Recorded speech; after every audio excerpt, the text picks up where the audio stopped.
Hello, Saseni. How are you today? How is it going? Thank you for joining me today. My name is Muthoni Mukiri, and you are watching Muthoni's Mission. Thank you for joining me as we talk about self-forgiveness. Today it is a sensitive topic because personally I have struggled with forgiving myself, for subjecting myself to bad situations, for doing things to other people, maybe with or without my knowledge. And sometimes you find that you cannot let it go and it eats you up so bad and you feel so bad about yourself. I don't know what it is you're struggling with, what it is you're struggling to forgive yourself for. It might be you're struggling to forgive yourself for subjecting yourself into toxic relationships. It might be you're struggling to forgive yourself for betraying friendships, for stealing from someone, for getting someone jailed. It doesn't matter what it is you're struggling to forgive yourself for. This is what we're talking about today. What I do for self-forgiveness. I've gotten better at looking at situations, at getting over things that I feel I can't forgive myself over. So today is a good day.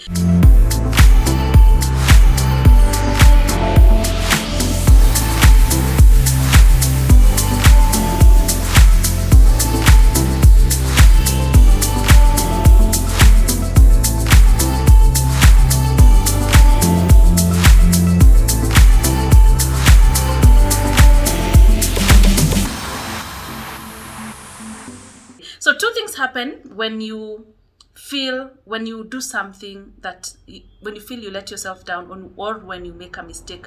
Two things happen. Number one, you feel guilty. Guilt is good. Guilt is good because it means you have core values, you have beliefs you believe in, you have a conscience, and you feel you betrayed your values. So it's a good thing because when you feel guilty, it means next time you will not want to betray your values.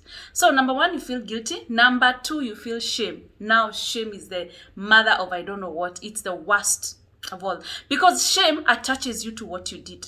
If you lied about something, shame tells you you're a liar. If you cheated in your relationship, shame tells you you're a cheater. It makes you feel you're a bad person. I'm a mean person. I am stupid. How could I not see it? What is wrong with you? I'm a failure in life. Now that is what shame does to you. Two things happen: guilt and shame. Now today we're dealing with shame. That is the part you're unable to forgive yourself. That's the part that you're unable to move past. Feeling that shame, being ashamed. So self-forgiveness is separating yourself from your mistakes. You're here, the mistake is here. Now we're trying to separate that because shame has already shown us, you lied, you're a liar, you're a bad person. So how do you separate that? Self-forgiveness is very important for emotional well-being and emotional growth, because you will make mistakes in life, you will make bad choices, you will find yourself in situations you didn't want to find yourself, and it's life. It's gonna happen over and over again. How do you rise above it? How do you not repeat the same mistakes over and over again? And how do you get out of it stronger? How do you not let it break you? Because sometimes people do things, they struggle so much with forgiving themselves, and shame makes them feel like I'm a bad person, I'm terrible. And when you feel like that, you operate on that terrible platform. Like already I'm a cheater. So you feel you're a cheater, you can cheat again. I'm a mean person. You find that you keep becoming mean and mean. So we're dealing with working towards letting go of that shame. So this is what I have learned about self-forgiveness. Number one, you cannot change the past. It is behind you. You cannot turn back time to change the situation. You cannot. It's already happened. It's already happened. You cannot turn back time. So what do? You make amends where you can. For example, you stole something somewhere. Number one, you return it, or you apologize, or you buy something else. That is a journey. That is the journey to self-forgiveness. You have to make amends. If you betrayed friendship with your friend, reach out to them, call them, send them a text message, tell them, apologize to them, make amends where you can. There are situations where you can't make amends if you feel you subjected yourself to torture, or you enabled maybe someone who hurt you, you enabled them over and over again. You feel like it's not them, it's you for staying in that situation that long. In that case, you have no amends to go and make. Maybe you wronged someone and now you're feeling guilty as well. You're feeling ashamed.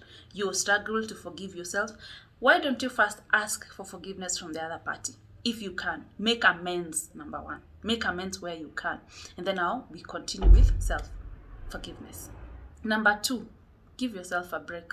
Acknowledge you're flawed. You're a human being. You're not perfect. We make mistakes. It is part of life. And mostly we learn through mistakes. And it's actually at our lowest that we learn the most lessons and the biggest lessons in our lives. It's okay. You will make mistakes. You will lie to someone here. You might find yourself in a very tight situation. It's okay. Shit happens. We do things we are not proud of. We are human. It's part of being human. You're not your mistake. And when you fail at something, you're not a failure. It simply didn't work out the way you wanted. Acknowledge that you have flaws, that you're not perfect. Oh, kwanza, this thing of thinking we are perfect. I think that is what it's me. I don't think I'm perfect, but then I have a very high bar for myself, and it sets me up for regrets and for feeling that I'm not good enough when I don't reach there. So acknowledge you're human and set realistic goals for yourself.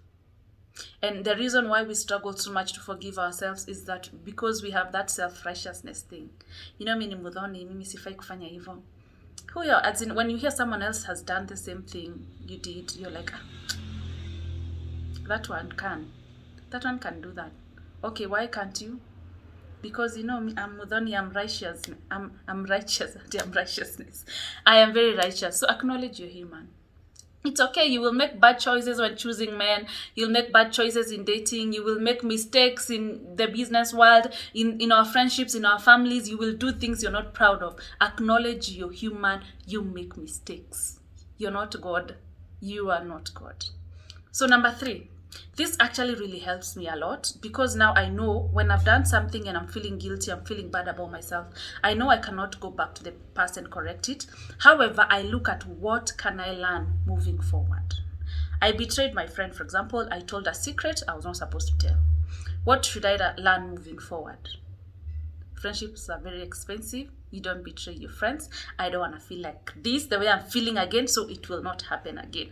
What do you learn moving forward? If you're feeling guilty, you're unable to forgive yourself because you've been in a toxic situation, what do you learn?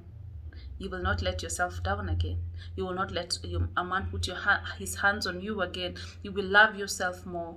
Learn from the situation so you don't keep doing it over and over again.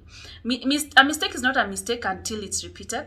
And I actually don't like calling them mistakes, because when you say something is a mistake, you give yourself a free pass. Like it was a mistake and then you move on. I like calling them bad choices. When I make a bad choice, it means I can make a better choice next time, a good choice next time. So learn from it. Take a lesson every time.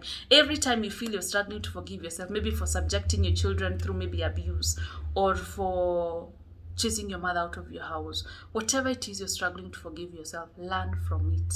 Make sure you move forward with a lesson. So there's also an exercise I do. I had talked about it, the episode I spoke about forgiveness. I write what it is I'm struggling to forgive myself for. I'm struggling to forgive myself for number 1, for number 2, number 3, number 4. I write them on a piece of paper and then I burn it. Or I write that on a piece of paper and then I just cut it into small pieces and throw it in the garbage. And then after I do that, I tell myself, Mudhoni, I forgive you. I forgive you, Mudhoni. And you need to say it. Can you say it out loud? I want to hear you say it. I forgive you. I forgive you, Naomi. Tell yourself, I forgive you, Akinyi. I forgive you, Nelly. I forgive you. Mudhoni, today I forgive you. It is okay. You know how you tell people, you ask for forgiveness? You know how to, if you're asking for forgiveness from someone, or you are telling someone you forgive them, you tell them, by the way, I forgive you. Okay, tell yourself that as well. I forgive you. Tell it out loud, whether you're in the car, you're in the shamba, you're at home, wherever you are, in the matatu. I forgive you. It's okay, I forgive you. Write what it is you're struggling with, throw it away, and forgive yourself. Finally, practice self-care and self-compassion. You see how I said two things happen when you struggle with self-forgiveness. Number one, you feel guilty. Number two, you feel ashamed. And shame is really bad. I said shame messes with your self-esteem. And you know, our self-esteem is so important because it's our worth. It's where our worth is. So when you struggle with self-esteem, you feel your worth goes down. And you know, in life, if you want to be successful, if you want the good things, you have to feel you're worthy of those things. So when your esteem goes down, it's not a good thing. It is not a good thing. So the last thing you need to do is self-care and self-compassion. Take care of yourself. Eat a balanced diet. Take water. Go for a walk. Start working out. Pamper yourself. Because when you're feeling that shame, when you're feeling bad about yourself, you neglect yourself. You don't feel you're worthy of those things. You feel, I'm a mean person, I'm a bad person, I'm a terrible, I'm stupid, I don't understand what relationships are, I'm a failure at these things. When you feel you're that those some type of way towards yourself, when you're feeling those bad things about yourself, we tend to neglect ourselves. Now, after you've done the paper exercise, when you told yourself you've forgiven yourself, take care of yourself. You know, take a lot of water, like we are recommended by like it's recommended by the nutritionists. Eat a balanced diet. Take a walk. Read a book. Just take care of yourself. Be nice to yourself. That is called self-compassion. Tell yourself nice things. It's okay. These things happen. We make mistakes and life go on. Tell yourself those things. I am worthy and I am not my mistakes. I am not a liar. I lied. That does not make me a liar. I cheated. That does not make me a cheater. I stole, but I'm not a thief. So it enables you to distance yourself from the mistake. So when you distance yourself from the mistake, you can look at what you did objectively. You can look at it in details. Like, why did I steal? Why would I want to steal such a thing? It's terrible, but it's bad to steal. You know, you can be able to tell yourself such things. Thank you so much for watching. Today was a short one about self-forgiveness. I hope you will be able to forgive yourself. It's not a one-day process. It's not a two-day process, not a one-day thing. You have to keep telling yourself over and over again, because you will keep making mistakes here and there. I do these things like all the time. Like sometimes I do something, maybe I spend money I wasn't supposed to spend, or I do something I wasn't supposed to do, or I'm mean to the watchman or someone, and then I'm thinking, oh, how do I recover from this? You know, there are things you do you feel like you will never recover from. Also, it's good to also remember a time when you're feeling bad about yourself, like in the past, and then you got over it. That helps you to be optimistic. So thank you so much for watching. My name is Muthoni Mukiri, and you have been watching Muthoni's Mission.